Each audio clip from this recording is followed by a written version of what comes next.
Энэ машин одоо дүрмээр явахгүй дөнгөж сая 1 2 3 4 машин урдуур орчлоо. Ерөөсөө тохиохгүй амээс.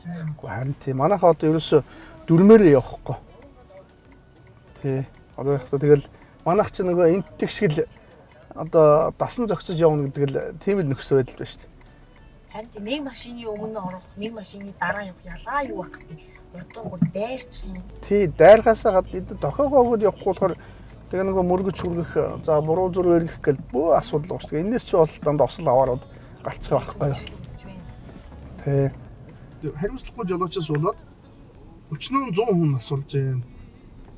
Өчнөө мянгаараа насан туршдаа дахилттай болж шүү дээ. Сая энэ оны өнөөдөр мэдээ үзчихлээ. Тэгээ энэ оны эхний 6 сарын байдлаар 245 хүн асуусан байна. Жолоочийн хариуцлагагүйгаас болж одоо бага насны хүүхдүүд те хүүхдүүд маш их осол аваад ороод байна шүү дээ. Тэгээ бага насны хүүхдүүд энэ зам тээврийн осолд одоо маш ихээр өртөж байна. Тэр 245 хүний чинь 30-аад нь хүүхд гэж байгаа байхгүй. Тэгэл чи бодлоо. Өнөөдөр хавар сургуулаа төгсөхдөө намар ирнэ зүүнийхээ даалгаврыг хийнэ гэж гарсан хүүхдүүдээс 30-аад нь ахиж тэр сургуультай орохгүй найз нөхдөд очихгүй гэд ботхоор хүн болгонод чинь цацсан будаа зүүнний үзүүрдээр тогтохтой ижлэх нь тавилан гэж байгаа байхгүй. Гэтэл энэ ертөнцид хүн болж ирчээд хүний орчлонгийн жаргалыг үзэхгүйгээр зам тээврийн ослд ороод өнгөрнүүд бол үнэхээр харамсалтай сонсоход ч одоо сэлцсэн юм ийм л зүйл шүү дээ. Энийг зохицуулалт нь нөгөө зөрчлийн хууль эрүүгийн хууль байхгүй юу? Эрүүгийн хуулиар болохоор хүн дэвтрийн гэмтэл учруулвал гэмтрийг тооцсон. Түүнээс нааш бол гэмтрийг тооцохгүй. Ингээл ихлээр одоо хичнээн мянган хүүхэд хүн насан туршид одоо дахилттай болж байгаа. Өнөөдөр хэн ч ярихгүй хэлэхгүй. Одоо ингээ харахад жолооч нар гэж ямар ч чадваргүй хүмүүс одоо машин бариад байгаа байхгүй. Харин тий чадваргүй энэ өөрөө бас цаашлах нь хариуцлагагүй. Зүгээр л ах эгчийнхээ мөнгөөр юм уу зээл аваад тэгээд л одоо лизингээр машин авчиж одоо юу гэлээ өдрийн 10 билүү 15 мянган төлөөд машин лизингээр авч болно шүү дээ. Энд чинь машин чинь тоглоом юм уу? Энд чинь хүний аим амьдрал атгаа явж байгаа байхгүй юу? Нэг өсөндөө нөгөө талаас ярих энэ чинь машин гэдэг чинь зэвсэг байгаа байхгүй юу? Хүн дайрдаг, мөрөгдөг, гэмтээдэг, өшөөрөх юм бол алж чадж байгаа зэвсэг байгаа байхгүй юу? Тэгэхээр энэ зэвсгийг хэн ч хамаагүй хэн нэгэн хариуцлагагүй нэр алтал бариулмаар байгаа байхгүй юу? Тийм учраас яаж хариуцлагажуулах юм хэрэг эрүүг үйлдэл автоёрын ялын чангал. Тэгээ яагаад ялна хөнгөн мэдээ? Гүн чи нөгөө олон улсын чихэр нөгөө санаатай биш болгоомжгүй гэмтэр гэж үздэг учраас хүлээлт хариуцлага бага байдаг байхгүй.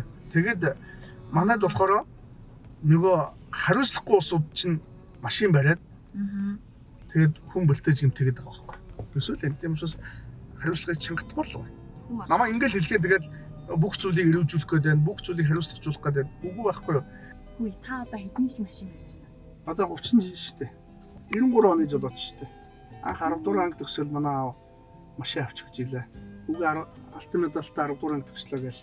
Шагнаж урамшуулж байгаа ингээл. Машин аваад яах вэ? Оюутан хөлт хичээл явах. Үгүй тийм шүү дээ. Машинтайгаа хичээл явна. Би чи машинаар халтур байдаг байсан байхгүй. Одоогийнхтой ижлгүй 30 жилийн өмнө чинь Улаанбаатар хотод машин цөөхөн байсан. Тэгээ би Нева гэж машинтай байсан. Тэгээд Нева машинаар халтур хийдэг байсан. Тэгээд өглөө их тусан шүү дээ. Өглөө их тусаад 4-5 цаг гэж босоод тэгээ нэг төмөр гараажтай машинаа халаагаал тэгээд л асаагаал 6 цагт сэлэнгийн богоо ирдэг байсан. Тэгээ нөгөө 8 чид ирнэ. Тэгээ нөгөөдөөс чи аваад нэг хүн суулгаж яваад тэгэл явна даалтур хийгээл. Тэгэл 8:30 гэд хичээлдээ очдог. Тэгээ өдөр хичээлээ хийжэл буцаа парахтаа бас одоо хотын төвөр одоо халтур хийгээл явдаг. Халтурчин байлаа шүү дээ. Такси тэгээд хэр ашигтай явах вэ? Оо юу ярьж байгаа. Бензин ашигтай шүү дээ. Тэр үед одоо санаж байгаа бензин 150-60 сүүлд шүү дээ. Бараг 97-8 ч 170 төгрөг мөг өст бензин 1 литр нь 170 төгрөг. Гэтэл километр нь 250-аар явдаг гэсэн байхгүй. Тэгэл вокзалаас хүн суулгаад одоо дамбруу юм уу ярмаг явхад тэгэл чи бодлоо 2000-3000 төгрөгтэй. Чи юу гэлж байгаа те? Амар уустай. Баян байсан. Баян байсан биш. Тийм шүү дээ. Тэгэл таксинд нэг явдаг. Нэг угаар таксинд явдаг байлаа.